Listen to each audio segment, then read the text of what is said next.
Welcome sa ating first na pag-uusapan bilang bahagi ng ating pick-up class.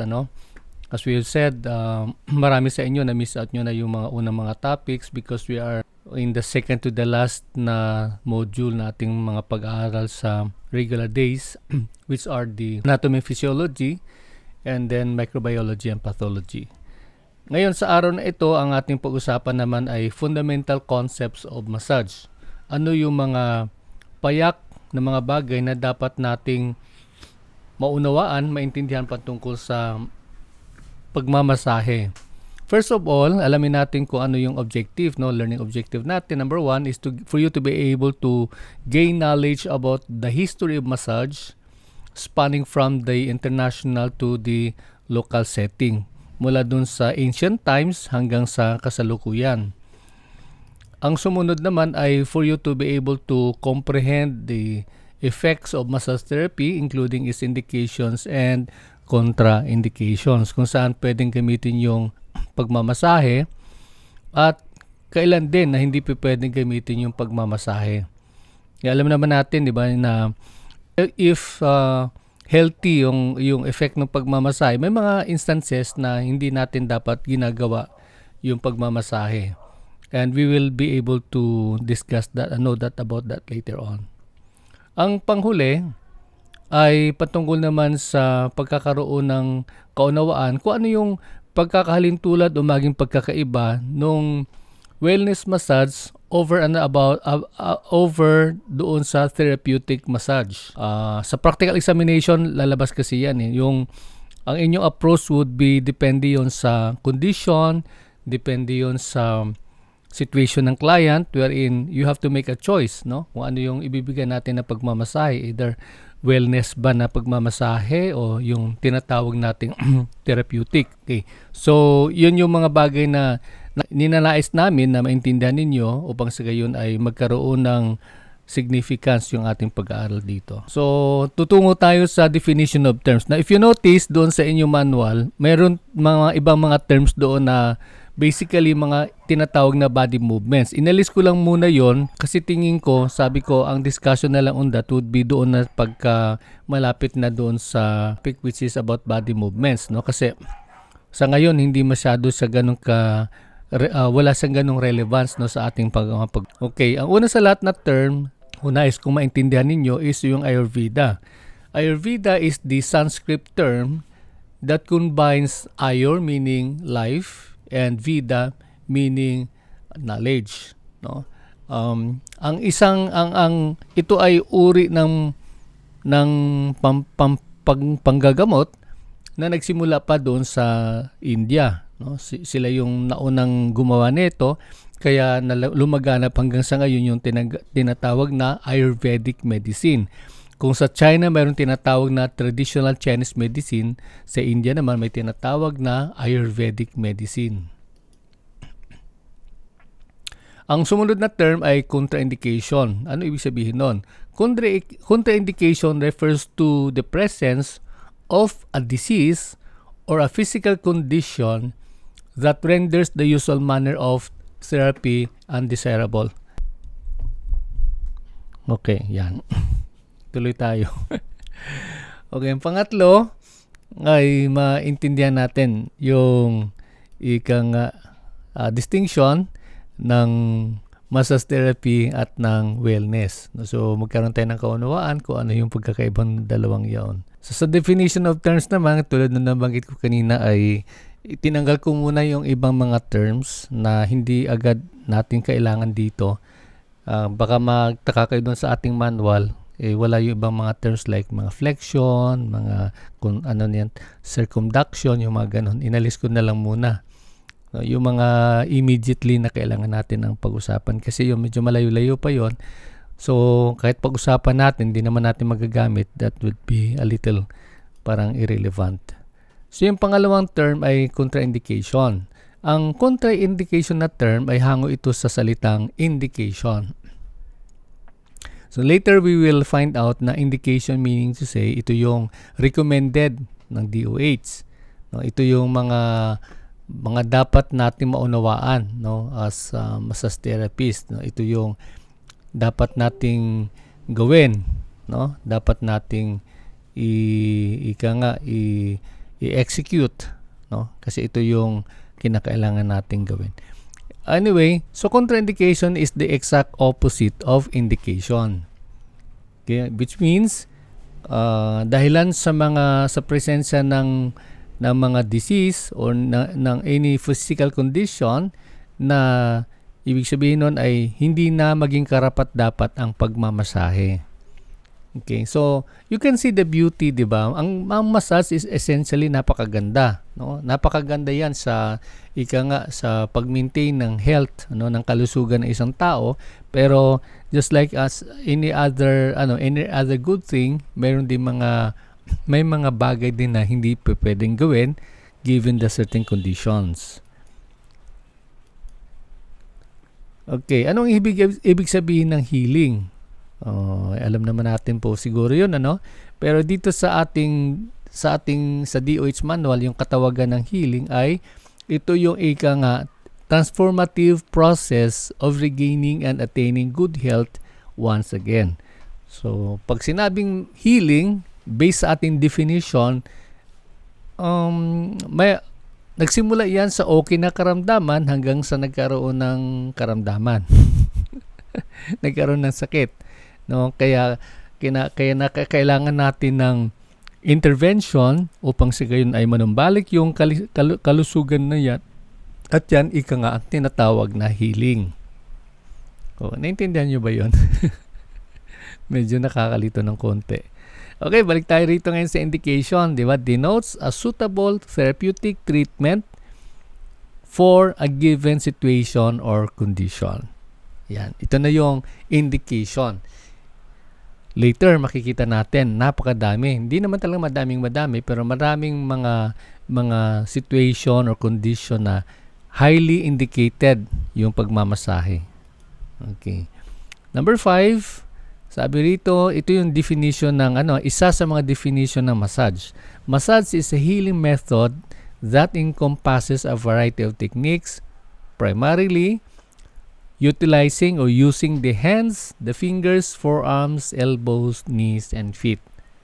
Okay? So ito yung ang definition ng masahe rito ay isang kaparaanan ng pagpapagaling na kung saan ay maraming technique na ginamit. But normally ito ay yung kamay, yung mga daliri, no? Bisig, yung mga siko, even tuhod, at even yung paa. Magtataka kayo, no? Kasi may mga massage modality like I think shiatsu yun. May ibang type of shiatsu na gumagamit ng bars, no? Meron siyang bareta sa ibabaw at hinahawakan ng therapist yun kasi ang gamit niya sa pagmamasahe ay hindi po yung kamay, kung hindi yung paa. Okay. Sumunod dito ay ang definition or ang root word, no? Minsan ang tawag diyan etymology. Ang pinagmulan ng salitang massage. Marami po 'yon, no? Marami 'yan. Nakita natin sa manual. Pero ang isang gusto ko i-highlight yung sa Arabic na salita na language, na ang salitang masa ay ang ibig sabihin ay to touch, feel, or handle. Yan. So, tingnan nyo na lang na maigi. Marami yan, no? Pero, for our purposes, ang ginamit ko lang na term dito ay yung Arabic language. Okay. Ito na tayo ngayon sa effect, no? Pag sinabing massage, may effect yan. Okay? Well, of course, that is assuming na prescribed or indicated yung massage. Okay. Isa sa mga effect ay ang tinatawag na miscellaneous effect. Ang ibig sabihin nun, it's a range of massage outcomes that can either psychological or in nature or physiological. Naulit yung in nature. Physiological or psychological in nature. No, ibig sabihin nun, para siyang byproduct. No? Byproduct siya ng pagmamasahe. Hindi siya yung direct na product ng pagmamasahe. Okay. Now, what about the physiological effect? Yung physiological effect pertains to activities that impact organs and systemic functions irrespective of any specific disease. So, ibig sabihin nun, pag sinabi nating physiological, immediate agad na yun yung effect, no? Yun yung pinaka-direct effect, no? For example, when you do effleurage, pag humagod ka gamit ang iyong palad or gamit mo yung elbow and yung movement ng kamay mo ay patungo sa heart, no? Antimano ang yung effect, that yung direct effect niyan ay may tuturing natin na physiological. Bakit? Kasi ito ay nakakatulong sa pag-enhance, no? Sa pag-enhance ng blood circulation. Okay, so yun po ang physiological effect. Now, what about the term shiatsu? Shiatsu is a Japanese term coined by two words, no? Yung unang word na pinagdugtong yan ng dalawang salita, no? Ang unang salita ay shi, ibig sabihin daliri, and then atsu, meaning pressure. So literal yun, no? Literal yung ibig sabihin ng shiatsu, meaning to say, yung pagdiin na yan ay gamit yung mga daliri. Essentially, ang shiatsu ay may ano natin, ma-categorize natin na ano yan siya, massage na walang oil. Tama ba yun? Non-oil massage. Kasi, maalala ko po, sometime in the early 2000s, and 2001 to be exact, when I used to work sa DOH, and then nagkaroon ako ng chance na maka-avail ng scholarship, no? I took my master's degree sa Tokyo. Siyempre, nagka-interest na ako ng masahe nung araw na yon, no? Nagkaroon na ako ng hilig sa massage, kaya nga nag-enroll ako ng shiatsu. And when I was going around the city, Tokyo in particular, napansin ko, hindi nila alam o hindi nila kilalang Swedish. Hindi nila alam yon, no? Pag sinabi mong, I want to have Swedish massage, ganun tingin sa'yo agad, no? Tapos gaganunin ka, wakarimasen, no? Ang ibig sabihin nun, hindi namin naintindihan. Hindi namin alam yan. Lalo na pag sinabihan mo siya, I want to have lomi-lomi massage or I want to have Balinese massage. Kasi sa kanila, sa Japan, dalawa lang pala ang kanilang kaunawaan. No? And someone even told me, even in Korea daw, ganun din, dalawa lang. It's either oil massage or dry massage. Yung ganun, no? Anyway, so, ano lang yun, no? Parang trivia lang yun. At ang panghuling salita is the traditional Chinese medicine, which is a traditional healing method na, of course, nagsimula sa China. Okay, so, but ito kung susuriin natin, dates back centuries ago. Ganun katagal na ito, no? Ganun katagal na siya. Okay. Ngayon, tutungo na tayo ngayon sa history. And if we study the history of massage, hindi naman siya masasabi nating talagang comprehensive, no? Pero ito lang yung to-point out lang to sa ano yung mga major na development na kung saan ay sa mga panahon na yun ay nabuo dahan-dahan hanggang sa ngayon yung pagmamasahe. Okay. So, the first thing that I would like to find out is itong sa India, no? Na-mention natin kanina, yung Ayurveda. Okay. Ito ay na-practice na mga healing practitioners ng India for over 3,000 years ago. Ganun katagal yon, no? Ganun katagal. And Ayurveda is essentially, katulad sinabi natin, holistic din yung kanyang approach, no? Hindi lang siya nag-delve doon sa massage. Mayroon din siyang kasama doon na mga herbs. May mga kasama din po siya na mga iba't ibang oil na ginagamit sa pagmamasahe. Ganon. And even, I don't know if you agree with me, even sex, no? Kasama din po yun. No, may mga technique o may mga positions, no, sa sex, sexual intercourse na hango dun sa Ayurvedic medicine. Yung ganun. So, the next one is China. Balikan natin uli yung TCM. The traditional Chinese medicine. Ito ay nagsimula 200 BC, no, before Christ. And yun nga, ibig sabihin nun, ito yung paraan nung araw, no, na talagang ano din, no, na naging laganap din. Naging laganap din. Siguro I think the reason for this, bakit nagkaroon ng ganitong existence, kasi normal naman sa tao na magkasakit, di ba? Normal sa tao na magkaroon ng karamdaman. Kaya siguro as a means of treatment, no?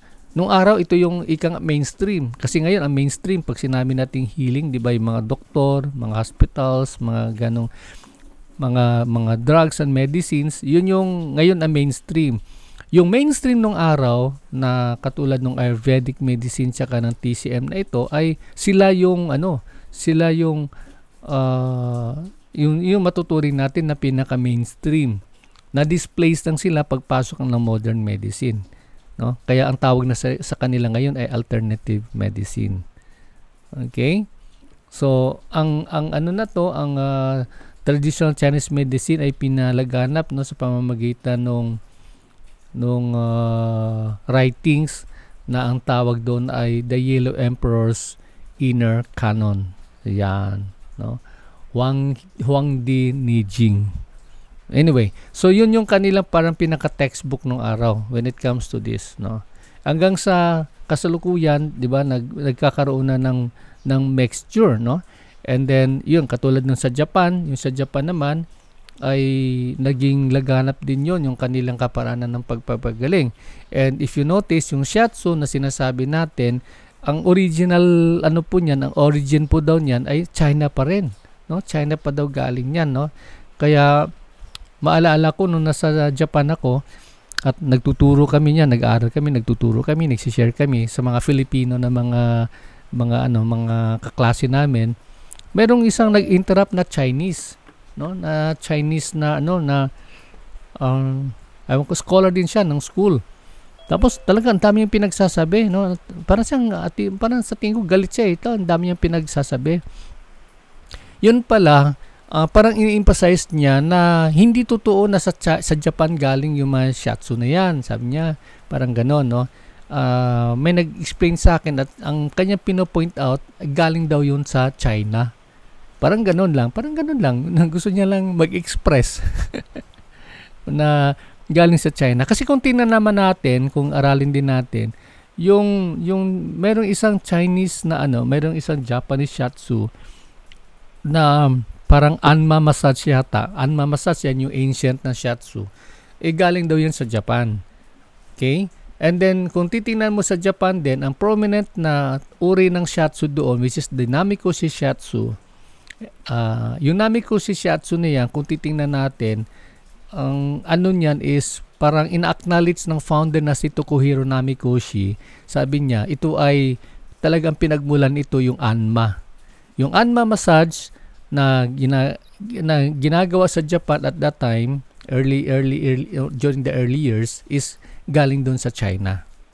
Okay? So, I hope that makes sense, no? Kaya nga masasabi natin, walang makapagsabi na sa ngayon na yung ating massage modality is exclusive hours, no? Kasi marami yang pinanggalingan at hanggang sa kasalukuyan. Kaya ngayon, tutungo na tayo ngayon sa Greece naman pala, no? Sa Greece, no? 400 BC, kanina 3000 BC, no? 3000 years ago. Ngayon 400 BC, palapit na tayo. Ito naman yung sa Greece. Okay, yung Greece naman ay naging kilala, naging prominent din yung pagmamasahe kasi yung isang manggagamot na si Hippocrates ay, or yung tinatawag na Father of Western Medicine, ang sabi po niya, para daw gumaling yung karamdaman sa tiyan, kailangan ng hagod, no? Siya yung nag-coin ng term na yun, okay, na kailangan ng massage. And of course, yung massage na yun, sinasamaan pa yun ng even, I think alak yata yun or something like that, no? Basta meron siyang concoction na sinasama doon sa sa hagod na yon. Okay? So even Greece itself, meron din siyang history niyan, the ancient Greece, no? Kabahagi siya sa history ng massage. Okay. Ngayon dadako naman tayo sa modern era. Pero yung modern era na yan, medyo katagalan na rin po yan, mga early 1600s or something. Okay. Sino ngayon ang prominent person? So there are two prominent people when it comes to massage during the modern era na sinasabi. Una sa lahat ay yung mamang ito na tinatawag siyang si Per Heinrich Ling. I beg your pardon kasi may mga literature tayo, in fact nasa isang natin even sa manual, yung per natin walang H, no? Parang PER. I think some are using na walang H, no? Pero in some literature din, yung per na yan mayroong H. So sa ngayon, minabuti ko lang gamitin yung per na mayroong H, no? Either way, minsan PER or minsan PEHR. Per Heinrich Ling, hindi po siya Chinese. Although yung kanyang apelyido sounds like Chinese. Siya ay Swedish physiologist, no? Tsaka gymnast instructor. So nung araw kasi napaka yun, isa sa mga pinakapaborito nilang entertainment ay yung ballet dancing, yung mga ganon, gymnastics, yung ganon, no? So si Per Heinrich Ling ay naging kilala siya kasi nagkaroon siya ng ng Ling system. Yung Ling system na yon ay isang uri ng modality ng massage na na parang aftercare doon sa mga nagdi-gymnast kasi pagkatapos nila ng strenuous na exercise, nagkakaroon sila ng karamdaman. So, nag-propose ngayon si Per Heinrich Ling ng kaparaanan upang maibsan yung ganong klaseng karamdaman. Okay? Kaya ang tawag doon ay Ling system. But essentially, yun na po yun. No? Masahe na po yun. Kaya lang hindi pa kompleto yung kanyang katawagan. Okay? It was only this guy na doktor, si Dr. Johann Mesger, siya ay isang Dutch physician, yung talagang nag-introduce ng mga terms, no? Siya yung nag-introduce ng mga katawagan at sa kanya in-attribute yung tatlong katawagan ng salitang effleurage, pétrissage, and taputment. Okay. Although siya ay Dutch physician, yung terms na effleurage, pétrissage, at taputment actually ay hango sa French words, no? Effleur, which means to glide, to slide. Pétrir means to knead, to lift or to squeeze. I think taputment hindi parang Latin word ito, to tap or something, but later on we'll find that out. Okay, so diyan sa naging prominent, no, si Johann Mesger. Sa kanyang attribute, kaya nabuo natin yung ating sa ating kapanahonan ngayon tinatawag na 5 basic strokes, no, which are the following: effleurage, pétrissage, friction, taputment, and vibration. Okay. And by the way, to those among you na nagbabasa ng mga aklat ng Western book about massage, kung mapapansin naman ninyo yung order ng pagmamasahe ay ganito, no? Effleurage, pétrissage, friction, vibration, and then taputment, no? Yun yung panghuli, taputment. Pero sabi ng DOH, hindi natin pwedeng sundin yung ganong arrangement. Sabi namin, bakit ma'am? Kasi sabi nila, ang naka-pattern daw yan, ang tawag nila dyan, naka-patent yon sa isang author sa Amerika na ang massage stroke ay magkasunod according to that order: effleurage, pétrissage, friction, vibration, and taputment. Kaya pagdating sa DOH, binaliktad nila yung huli, no? Instead of taputment yung panghuli, ang ginawang panghuli ay vibration. Pero in reality, medyo awkward yun, diba? Kasi normally sa pagmamasahe natin, laging taputment yung panghuli, no? Kasi yun yung pampagising, di ba? Yung mga tapping na yan, yun yung pampagising. Anyway, so tuloy tayo. Sa Philippine experience naman, ang trivia ng konti, sa totoong buhay, ang masahe, napag-alaman ko na nagsimula pa pala sa panahon ng Hapon.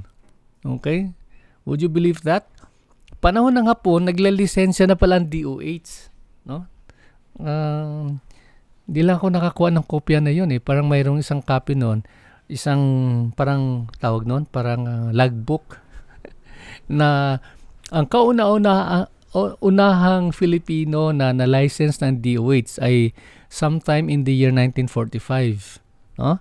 1945. Kaya based doon sa logbook na yan, hanggang sa ngayon, lahat na naging LMT, nilalagay nila doon, no? Nilalagay nila doon parang roster of massage therapists through the years, yung ganon. Kaya pag kayo naging LMT, asahan ninyo na inyong pangalan ay mailagay doon. Okay. Ayun, trivia lang po 'yon. Okay, kailan nagkaroon talaga ng masasabi natin formal recognition sa Pilipinas sa massage industry, no? Na kaya 'yun, pasalamat kay dating Pangulong Marcos kasi noong 1975 nag-issue siya ng presidential decree, 'di ba? Nung araw naman PD, presidential decree, hindi na dumadaan sa sa Kongreso. Okay? At ang tawag ng PD na ito, yung Presidential Decree 856 ay Code of Sanitation, Code on Sanitation or Code of Sanitation of the Philippines. Minsan nalilito ako dun sa on tsaka sa off ng title na yan. Okay. So, nandoon sa Code of Sanitation ang paunang guideline ng kagawaran ng pangkalusugan o ng DOH o ng gobyerno at sa section 13, okay, which is entitled as Massage and Sauna Bath Establishments. Okay, ulitin ko ha.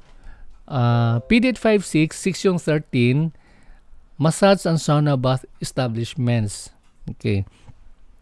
Now, later in our study, kasi pag-aralan natin later on yung mga mga laws and directives sa sa massage na yan, mapag-alaman natin na kaya nung araw ang pamagat niya ay massage and sauna bath establishments kasi 'di ba napansin natin na ayaw ko lang kung na-observe niyo to those among you na medyo advanced na ng konti na laganap nung araw yung mga sauna, 'di ba? Laganap yung araw yung mga tawag noon, ang tawag nga sa atin nung araw, mga masahista, di ba?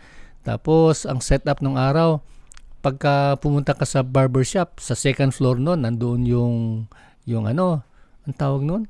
Yung masahe, no? May mga tawag sila doon eh. Akit ka lang doon ay masahe na yun. Pero, ang nangyayari is, hindi masahe po. No? Hindi po, I don't know with the others, pero yung naririnig ko lang ay hindi talaga daw masahe.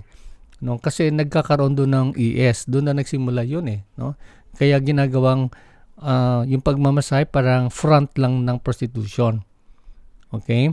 Kaya yun, titingnan natin, pag sinuri natin later on yung PD 856 section 13, ay nakafocus siya, hindi sa mga therapist, kundi nakafocus siya doon sa setup ng sauna bath, no? ng massage clinic, yung ganon. Ano yung mga measurement nung mga minsan yung ilaw, mayroon pang ganon, mga lumens na tinatawag, tapos yung ventilation, yung ganon. So yun po yung pinaka-focus. Now, pagdating ngayon sa pangalawang directive o IRR, may nagkaroon siya ng revision. Ang tawag dito AO 2010-0334 na pinalabas ng DOH. Ang AO 2010-0034 ay improvement po yan doon sa IRR o Implementing Rules and Regulations ng Presidential Decree 856 Chapter 13. No, na kung saan ay parang binigyang linaw kung ano yung mga dapat sundin ng mga nag-ooperate ng mga clinic na to, ng mga massage clinic na to, ng mga sauna bath. Pero again, as we said, walang masyado siyang diniscuss about the massage therapists, no? Dito lang sa 2010 sa AO 2010-0034 ibinalangkas, no? Nandito na yung usapin patungkol sa code of ethics, yung ganon. Ano yung mga dapat requirements para sa mag-ALMT at ano naman yung mga dahilan o mga grounds para pwedeng tanggalan ng lisensya ang isang massage therapist. So in other words, nagkaroon ng paradigm shift, no? Noong una about facilities, and eventually yung 2010 ay nagiging focus na siya sa mga massage therapists, no? And I don't know, gusto ko lang i-share sa inyo kasi sa ngayon kasi nag-aaral ako ng aking doctoral I'm taking my doctoral program sa public administration, at ang sabi ko dun sa aking mga professors, nagawan ko ng thesis, is gusto kong aralin ano ba ang economic impact ng pagmamasay sa buhay ng mga massage therapist, or ano ang impact nung EU 2010-0034 or any other regulation on massage doon sa economic life ng massage therapists, no? Yun yung gusto ko lang tingnan, no, kung talagang may tulong ba to, or dapat may i-amend pa tayo sa batas na ito para maging talaga maging pakinabang din sa mga massage therapists. Okay? Kasi parang uneven yung nakikita kong uneven yung benefit, no, na natatanggap na nasa industry. Kasi kung titingnan natin, 'di ba, purely business ito. So kung maganda yung operation, maganda yung kitaan, but at the end of the day, minsan lang, hindi ko naman talaga masasabing yun ang nangyayari, kasi wala naman akong basis, kaya gusto ko na magkaroon ng study on this. Kasi minsan lang parang bidihado ang mga massage therapists, no? Yun lang yung assumption ko, no? Assumption ko, and I would like to validate that assumption kung totoo o hindi. Kaya kung totoo naman, ano yung pwedeng gawin ng gobyerno natin sa pamamagitan ng Congress para magkaroon naman ng equal benefit doon sa mga workers, no? Hindi lang doon sa end ng operators, kundi maging doon sa mga workers, at paano mapangalagaan yung kapakanan ng mga massage therapists, lalo na doon sa mga stigma, no? Kasi may stigma yung massage, di ba? Pag sinabing masahista, minsan narinig natin pag sinabing masahista, negative agad ang connotation. So we would like to have something that would kahit papaano magkaroon siya ng improvement, no? Doon pa lang, kahit na doon pa lang sa stigma na yun. But to naman, in fairness naman sa DOH, ang DOH naman ay gumagawa din ng hakbang, no? Halimbawa, hindi na nila in-encourage yung gamit ng salitang masahista. When referring to massage therapists, they always emphasize the term massage therapists, which is fair, no? Which is fair. Kasi pagka hinalaw natin, ang media lang naman kasi ang naririnig ko minsan, pagka binabasa natin, pag may mga balita about sa massage, diba? Masahista yung ginaganon. So, minsan parang feeling ko na nare-reinforce yung negative na connotation ng mga masahista, na massage therapist. No? So, I will have to give credit sa DOH for doing that, for campaigning na alisin natin yung stigma at gamitin natin yung salitang massage therapists. Okay? So yun po yung nakita kong napakahalaga, no, na pangyayari, development I should say, when it comes to the massage industry nowadays. Okay? So ayun po. Moving forward, ayun ang highlight nung na to, lalo na doon sa AO 2010-0034, particularly doon sa Section 5, ay yung nagsasabi doon na no one is allowed to practice the massage profession unless he or she is a holder of a valid certificate of registration. Yun po yun, no? Yun po yung nakapaloob doon sa Section 5 ng AO 2010-0034. Among the others, nakasaad po doon. So sa madalit sabi, kung i-base natin sa AO o directive na ito ng DOH, walang allowed mag-practice ng massage as a profession kung walang lisensya.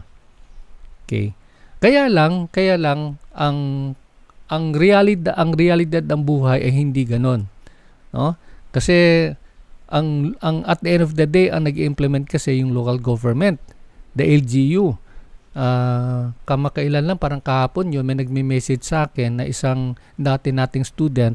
Sabi niya doon somewhere I'm not sure if it's in Taguig or somewhere else in Metro Manila, na hindi nila masyadong in-emphasize yung DOH license. Para mas pinapahalagaan nila yung TESDA certificate, yung ganon. Pero ang sabi ko sa kanya, medyo may problema po yun kasi malinaw sa batas, malinaw sa DOH, no? Number 1 sa PD 856 chapter 13, no? Nilinaw po niya doon. Ang una doon sa PD 856 chapter 13 is no one is allowed to practice the massage unless under supervision by a license or by nung araw kasi ang tawag doon by a masseur. Pag sinabing masseur, yun yung license. Okay? And then dinagdagan ngayon, inamend ito, in-enhance ito ng PD5 ng AO 2010-0034 na nagsasaad na no one is allowed to practice. Ibig sabihin, general yon na statement na lahat na nagmamasahe kailangan niya ng certificate of registration. Okay? Kaya sabi ko nga, parang sa loob-loob ko, kung may time lang ako makapunta ng Manila, puntahan ko yung LGU na to at tanungin ko, usisain ko kung ano yung kanilang basis for giving emphasis on test the NC2 rather than the DOH massage license. Yung ganon. In Davao naman, sa aking pag-iikot, ang Davao naman dalawa. Hinahanap nila bago ka makapag-renew ng license, correct me if I'm wrong kung mayroong ibang taga Davao sa group ngayon, na dalawa yon. Kung wala kang DOH license, both parang dapat para ma-apply ka ng business permit, kailangan yung mga therapist mo ang alam ko kasi both no? Test the NC2 tsaka DOH massage license. Yung ganon. Pero again, as I was saying kanina, ang implementation kasi nasa LGU. Nung araw, kung maalaala ninyo, merong nilabas na local government code, no? Local Government Code of 1991, if I'm not mistaken, na ang function ng national government, binaba na yan sa local government. No? Do you agree with me? No? There was a time centralized yung government natin So, kaya napaka-powerful ng DOH nung araw. No? Pero eventually, nung naisabatas sa yung I forgot the Republic Act number, nung Local Government Code of 1991, na-devolve na yung function. Kaya ang implementation is now rests on the hands of the local government officials, LGU officials. Kaya yun yung natin, yung aking challenge nga na nasa LGU yan.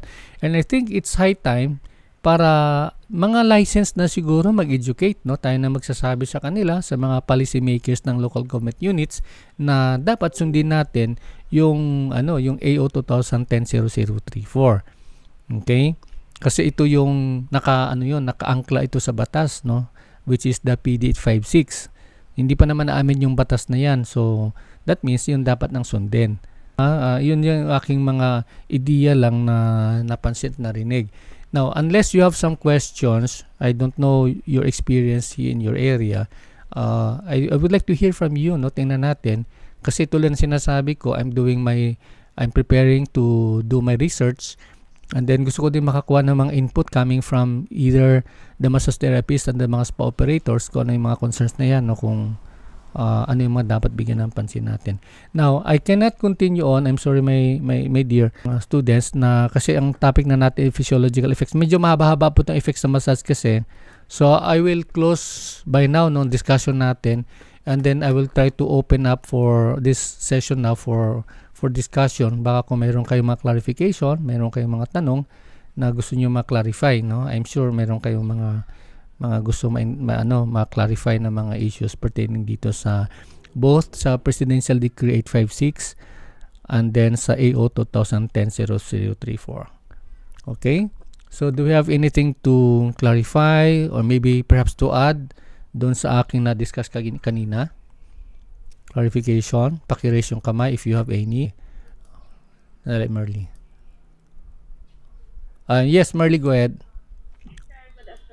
About po sa contraindication, may mga client po kasi ako na merong cancer, so hindi ko po siya ina-allow para sa massage. Tama po. Depende yan ha, depende yan. Actually later yun na yung magiging discussion natin about the contraindications, no? Kabahagi yan sa contraindication. Naririnig mo ko, Merly? Opo. Okay. Ang cancer kasi, number one is technically yun siya, contraindicated, no? Contraindicated, meaning to say talagang even systematically contraindicated, hindi talaga nire-recommend. Kaya lang mayroon siyang qualifier. Ang qualifier niya kung ang stage level ng cancer ay nasa early stage, no? Pag sinabi early stage, pa lang yun, kasi simula pa lang ng cancer, pwede po siya, pero pagka nag-advance na yon, hindi na pwede. Kasi ang sabi po ng mga experts, sabi po nila, kasi yon mayroong term na metastasize.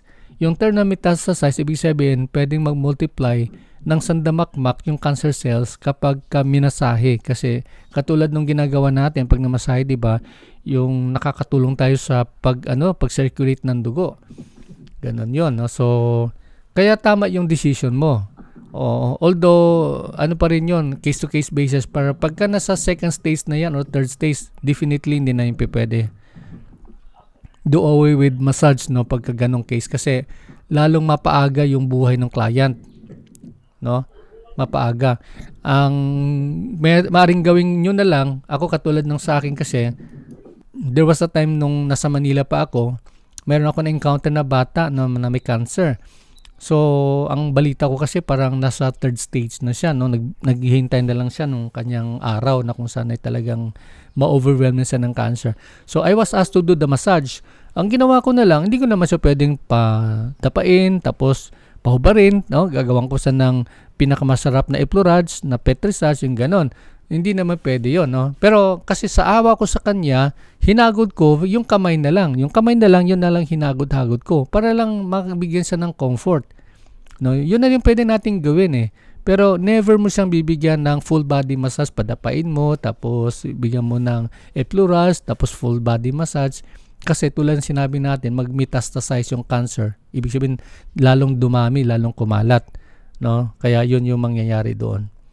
Okay? Nasagot ko yun, Merly, yung tanong mo? Okay, sige. Who else would like to ask a question, clarification, before we go? Kasi almost 1 o'clock na. I think that will be all for today. Yun lang yung ano natin, and try to read on kasi medyo na-delete ng kaunti. I intend to finish at least man lang yung first part ng indications saka ng contraindications. Pero wag lang kayong magtaka kasi yung ating history of massage nga parang ito yung pinaka-summary ng pangyayari, no, sa global perspective, sa global scenario hanggang sa local, no. Patuloy pa rin tayo sa Pilipinas, nagkakaroon ng mga pagbabago. And may mga plano pa nga yung DOH tsaka yung TESDA na nabalitaan ko, but for as long as walang batas regarding that, hindi yon maging effective, no, or it will never take effect. Okay, but for now, yun lamang po yung mga dapat nating tandaan in preparation sa ating darating na DOH massage licensure examinations. And in case you don't know, there is a big chance, 95%, na magkakaroon tayo ng exam ng massage somewhere here sa Coronadal, no? Kasi most of our students na naka-enroll, there are over 100 of them came from Coronadal area. Kaya na-request yung Region 12 na yung sa Coronadal na gawin sa nasa Coronadal yung exam. Kung hindi Coronadal, baka Jensan. I don't know what will happen with Davao. Kasi kung kukunti yung mga nasa Davao, chances are people in Davao will go to Coronadal to take the licensure examination. And then good thing, di ba, tulad na nabanggit ko na, I think some of you are already familiar na ang exam ng both written and practical naka-fuse na ng isang linggo. Dati kasi magkahiwala yan. It could take weeks or months even before mangyari yung practical exam. So sa ngayon kasi minabuti nila na parang i-fuse na lang. So what happened last August 14 hanggang 18 is nagkasama na yon after the written exam, practical exam, and hanggang sa natapos until long Friday. Okay? So until now, we are still waiting for the result. And hopefully, lahat ng nag-take ng all practical examination ay papasa at maging LMT, no, yung lalo na sa hanay mula sa AUSA. Okay, so that will be all for today. Maraming salamat. Marisol, may pahabol ka? Anong specific date ang exam sa December po? Kasi nga, nasa Malaysia po ako eh. Okay nga. Ikaw pala yung sa Malaysia, no? Ganito kasi, ma'am, ang sa batas kasi, ang exam ng DOH, di ba, ano yun? June at saka December. First week of June and first week of December. First week of December. Oo. Pero yung ngayong month na to na ginanap yung exam ng DOH is second week. Kasi 14 yun eh. No, second week nangyari. Kaya kung kayo ay nasa overseas, nasa abroad, bigyan nyo ng clearance kasi ang isa dyan is dapat i-anticipate nyo yung deadline ng submission ng requirements. no? Dapat nasa Pinas kayo a month before. Pag sinabi ng DOH na December, dapat November nandito na kayo. Yung gano'n, no? Oo, oo. Oh, dapat tapos I will appreciate if you write DOH nasabihin nyo parating kayo para just in case lang na medyo maipit kayo sa deadline, mabigyan pa rin kayo ng consideration kasi nanggaling pa kayo sa abroad. Okay? Oo. Sir, thank you. Oo, sige. Ganun lang yung gawin natin ha para hindi masayang yung inyong yung inyong efforts kasi tulad ng binanggit ko sa inyo, normally yun first week ng December. Yun yung sa batas, either June or December. Yung ganun. Okay na, Zelda? Marisol pala, Marisol. Zelda yung apelyido mo pala, sorry. Okay, so maraming salamat. Kung wala na po, that will be all for today and then see you next Sunday, same time. Pag-usapan natin yung mga further topics na ito na na-miss out ninyo and then kung okay lang sa inyo, medyo bilisan natin ng konti para, kasi mahaba-haba ito, no? Hindi natin mahabol kasi ang bandang huli kasi patapos na tayo sa kasakali doon sa regular class natin on the microbiology later on. But make sure you attend our regular classes from Monday to Fridays. In fact, inalis ko na yung quiz day na Friday. Tuloy na yung lesson natin kasi medyo natalatan ng konti. And then I will be doing the quizzes early morning of every Friday. No, kasi dapat lagi tayong mayroong may test result. Si Ma'am Bernadette nandito pala, no? Ma'am Bernadette ay okay. Si Ma'am Bernadette ay nasa US. No, I don't know kung kasi alangan yung oras niya, but right now naka-tune in kasi siya sa atin. So ganun din sa iyo Ma'am Bernadette kasi nasa US ka. Please try to be in Manila on or before November, no?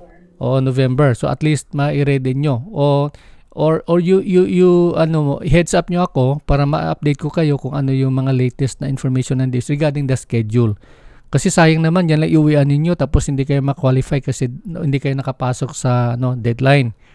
Kaya request ko sa lahat ng nasa abroad na mga students is early pa lang mag-email na kayo sa DOH, sabihin yung intention nyo umuwi and then bigyan naman kayo ng consideration kung sakaling hindi kayo makakomply doon sa deadline of submission ng requirements. No? Kasi medyo naghigpit ngayon ng DOH sa mga ganyan. Okay, so thank you so much. Arigato, God bless. See you next Sunday. And then tuloy lang sa pag-aaral. Harinawa, I'm praying na lahat kayo mapapasa and then ang iba sa inyo mag-top sa exam. Pero mas maganda i-aim niyo mag-top sa exam, no? Kasi susuli ng AUSA ang tuition sa inyo kapag kayong top notcher. Top 1 ha, hindi yung top 10. Ibabalik namin tuition niyo pag kayo top 1. Okay, bye. God bless. Okay.